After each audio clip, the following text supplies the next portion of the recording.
L'art abstrait, non figuratif, est inventé au début du XXe siècle par trois peintres. Vassili Kandinsky, Kazimir Malevich et Piet Mondrian. L'art abstrait caractérise l'art du XXe siècle. Jamais auparavant, dans l'histoire de l'humanité, on n'avait inventé ce type d'image qui ne représente rien du monde visible. Nous allons essayer de comprendre la peinture abstraite de Piet Mondrian, que l'on voit ici dans son atelier, entouré de ses œuvres emblématiques. Comment arrive-t-il à produire ce type d'œuvre et pourquoi le fait-il?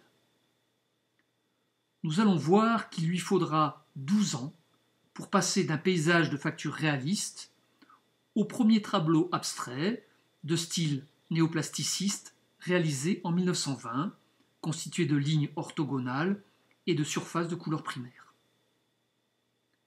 Et ce qui motive Mondrian pour arriver à ce résultat est très sérieux.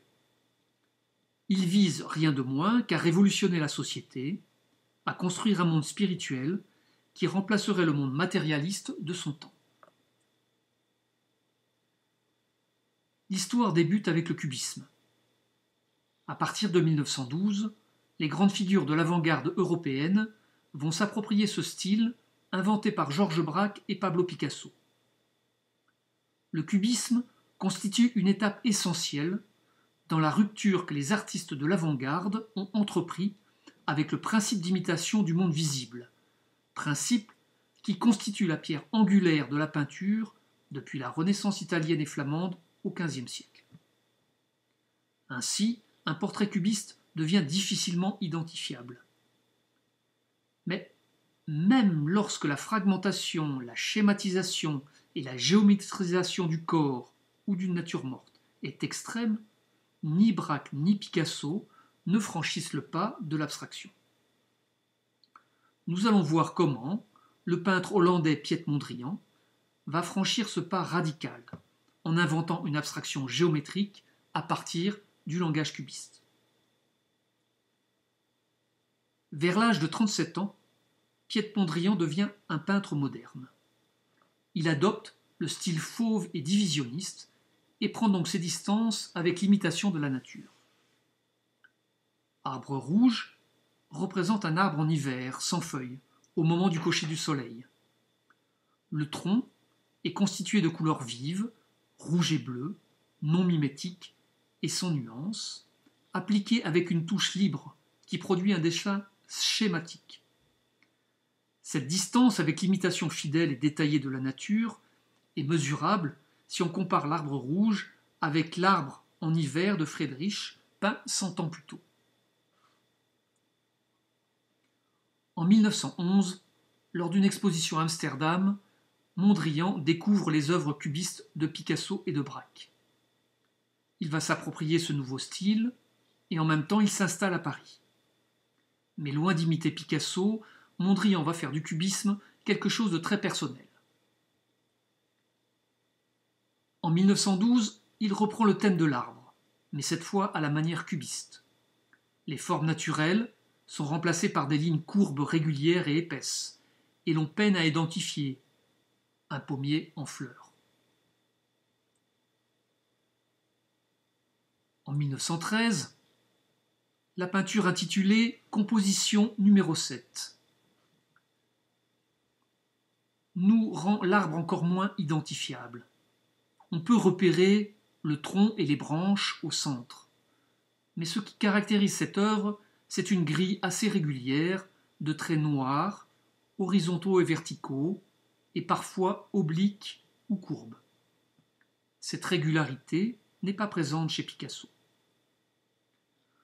Mondrian, pour parler de ce qu'il est en train de faire entre 1911 et 1917, emploie le terme abstrait, dans le sens d'abstraire d'un motif figuratif des éléments plastiques élémentaires. Il s'agit d'un processus de simplification, de schématisation progressive des formes et des couleurs qui perdent progressivement leur apparence habituelle. Une série de dessins et de peintures de son confrère Theo van der Sbourg et datant de 1918 montre de façon pédagogique ce processus à partir du motif de la vache.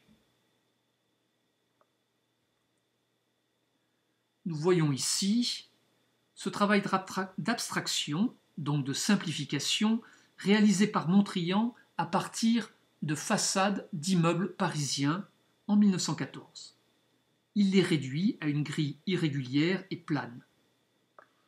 Sur le tableau de droite, on reconnaît encore des cheminées sur un toit. Dans la seconde phase, après 1917, le terme abstrait signifiera non figuratif, absence de lien avec le monde visible. Une peinture qui montre une nouvelle réalité et une nouvelle beauté non extraite de la nature. Le premier tableau véritablement abstrait de Mondrian est créé en Hollande en 1917. En effet, il retourne dans son pays en 1914 et est contraint d'y rester jusqu'en 1919, à cause de la Première Guerre mondiale. Durant cette période, il reprend le motif du paysage marin, la mer, la jetée, les dunes, qu'il a peint selon un style réaliste puis expressif. Cette fois, il va dessiner au fusain ce motif durant plus d'1 an, en réduisant la mer et les poteaux en bois de la jetée à un aspect graphique et sans couleur. Nous ne voyons plus que des petits traits horizontaux et verticaux noirs sur un fond blanc ou brun. Au début, il y a encore un peu d'effet de profondeur grâce aux traits obliques. Dans le tableau final, intitulé Composition avec ligne ou avec plus et moins, nous voyons un arrangement de lignes noires, épaisses, verticales et horizontales sur un fond blanc. Ces lignes sont tracées de manière régulière, neutre, sans trace de la main. Le noir et le blanc sont appliqués en aplat, sans variation de nuance.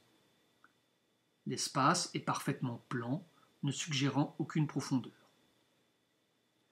Qu'est-ce qui conduit Mondrian à réaliser une peinture abstraite de ce type? En 1909, Mondrian adhère à la Société théosophique, société, groupement, qui aspire à inventer une nouvelle religion qui serait un syncrétisme entre le christianisme et les religions orientales. Une religion qui serait universelle et qui donnerait la clé de la vie. Mondrian va donc associer l'abstraction avec la spiritualité. Il déclare « Lorsqu'on ne représente pas les choses, il reste de la place pour le divin ». Il écrit aussi que le principe masculin est représenté par la ligne verticale. Le principe féminin est représenté par la ligne horizontale. L'union du masculin et du féminin, de la verticale et de l'horizontale, c'est le bonheur, le repos, l'équilibre des contraires. C'est ce que nous donne à voir Composition avec plus et moins. À partir de cette époque, les peintures de Mondrian sont radicalement abstraites. Il travaille à Laren jusqu'en 1919, petit village d'artistes aux Pays-Bas, en collaboration avec son ami le peintre Bart van der Leck, qui s'engage sous son influence sur la voie de l'abstraction. Mais c'est à ce peintre que Mondrian doit son utilisation exclusive des 3 couleurs primaires après diverses expérimentations.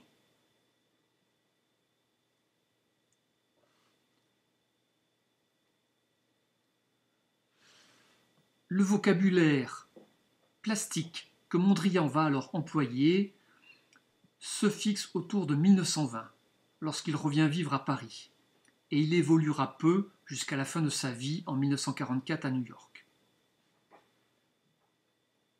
Il utilisera donc exclusivement les 3 couleurs primaires, qu'il appelle couleurs pures, le bleu, le rouge, le jaune, les non-couleurs que sont le blanc et le noir, des lignes horizontales et des lignes verticales dont l'écart et donc le rythme varie.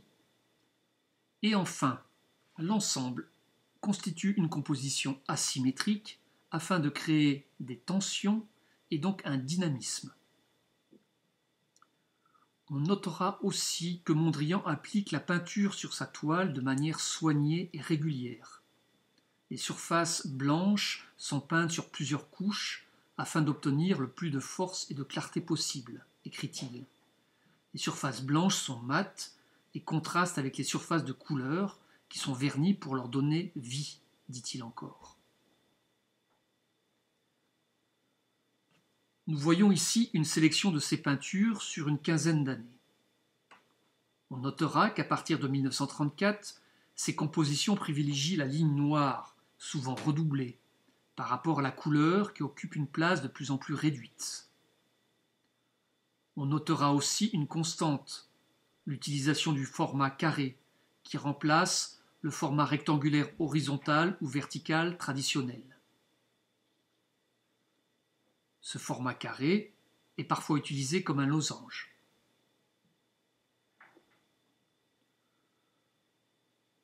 Je construis des lignes et des combinaisons de couleurs sur des surfaces planes afin d'exprimer avec la plus grande conscience la beauté générale. L'art abstrait tel que l'envisage Mondrian n'est donc pas un simple jeu formel, comme pourraient le faire penser ces diverses combinaisons de lignes et de plans. Cette peinture annonce, prophétise un monde spirituel, à la beauté et à l'harmonie universelle. Afin que cette nouvelle plastique, dont il écrit la théorie en 1920, gagne l'ensemble de la société et la transforme en un monde harmonieux, il fonde en 1917 le groupe et la revue Le Style, de Style, avec Theo van der Burg.